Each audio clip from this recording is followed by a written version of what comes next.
So to do the neck, we're gonna be really simple. So first I recommend that you just cradle the neck so that the person feels safe and that you tell them that everything you're gonna do will be gentle, because some people who've been to the chiropractor and have had their neck moved around gently and then they wrench it.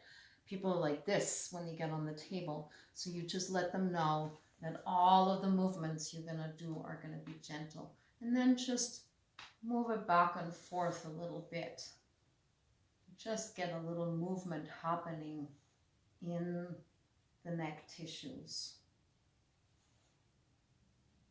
Both for you to assess what's going on and for them to feel that nothing horrible is going to happen to their head and neck. And so with Anne, I'm feeling something in the middle of the neck over here. Do you feel that? Okay.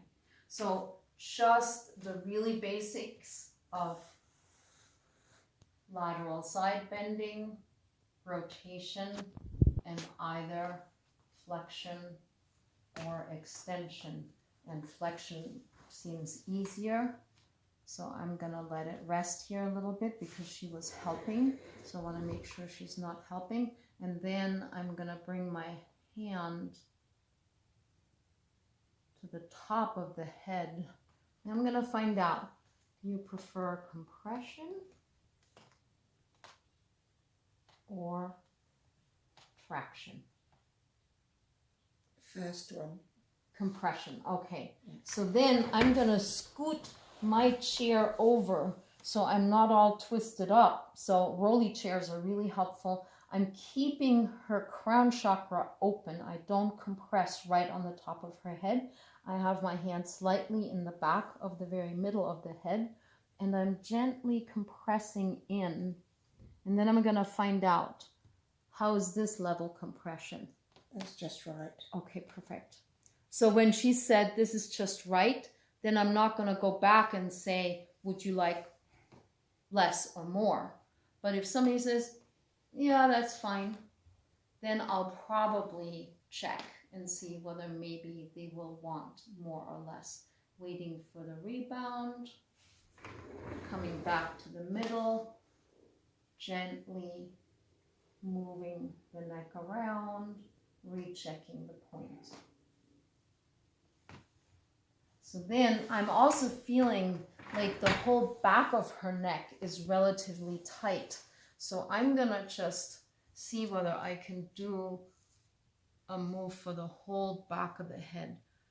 How's that for you? That's right. Okay, so I'm not going into a huge extension because her neck didn't like that. I'm going into some extension while simultaneously lifting.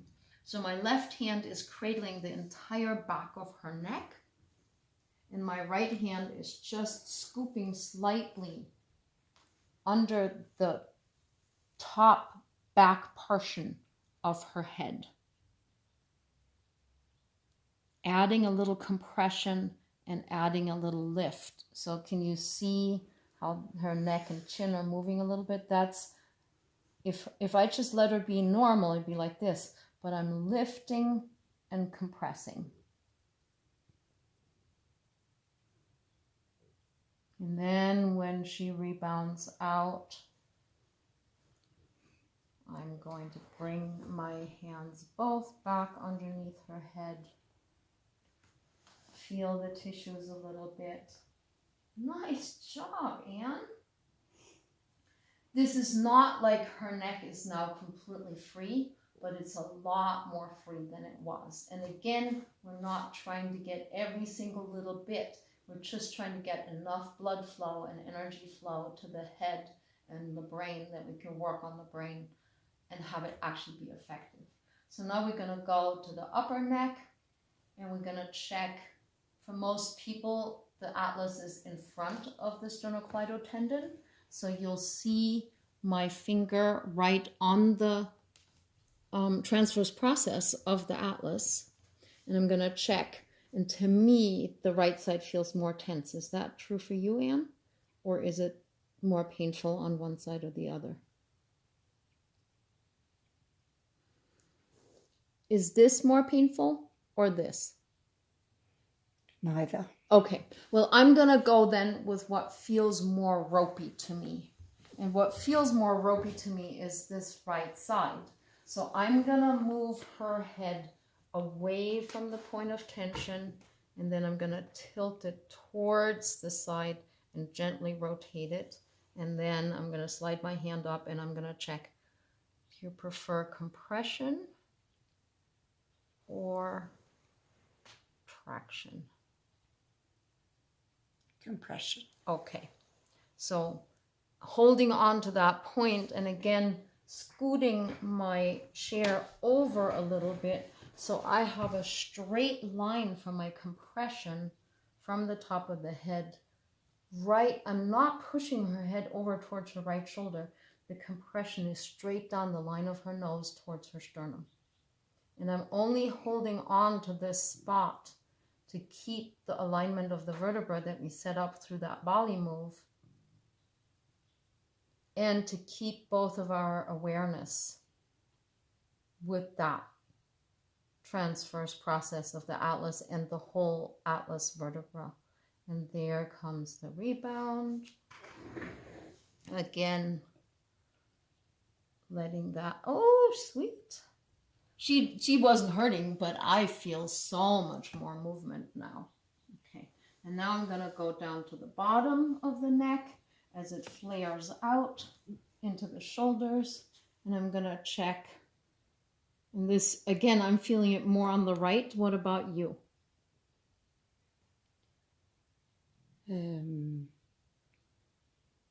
They're about the same. Okay, well then and this is always worthwhile repeating because this neck work for most people is a little complicated. So because she's been preferring compression, I'm gonna move ahead with compression because you can't actually change midstream with this move. So I'm gonna gently hold, even though I'm on the top of her head, I'm only gently holding it, and I'm gonna rotate using the side of my thumb and hand on the side that I'm working. I'm rotating her head away from the point of tension. So it's gonna make it more tight for a moment. Then I'm gonna add a little compression and I'm gonna slide her all the way back and start to derotate, but we don't wanna go further than the midline. So the nose, if you go further than the midline, you lose the arrangement. And now it's really thumping in there. And again, I'm gonna move my chair over a little bit, add a little compression. How are you doing with that compression, Anne? Okay. Okay.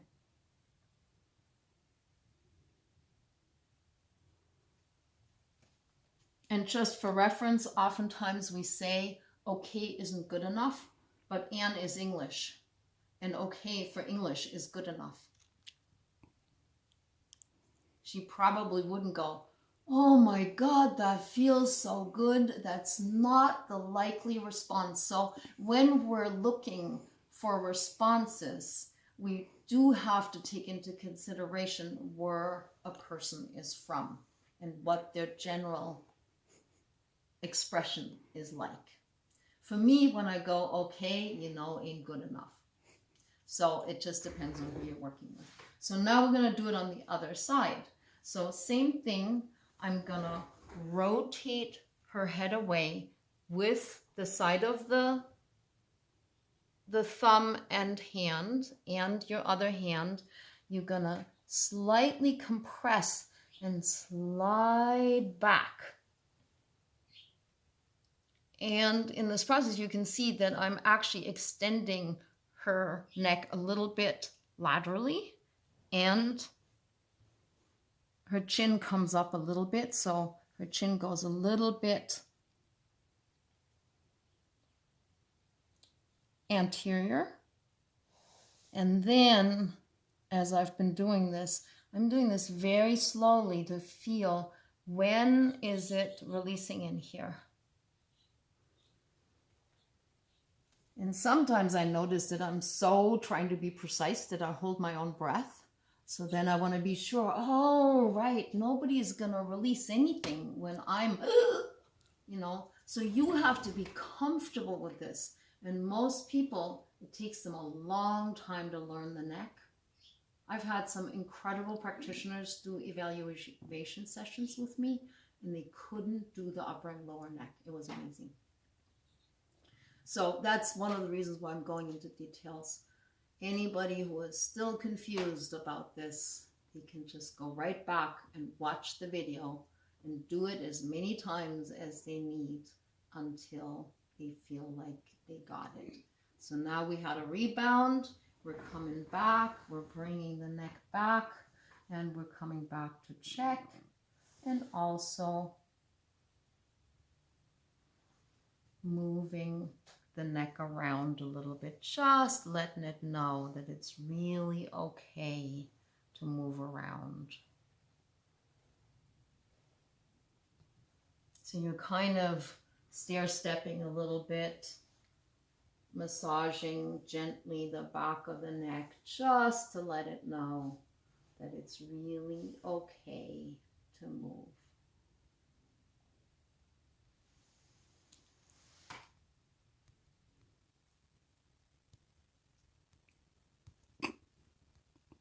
Technology is not cooperating. Technology is not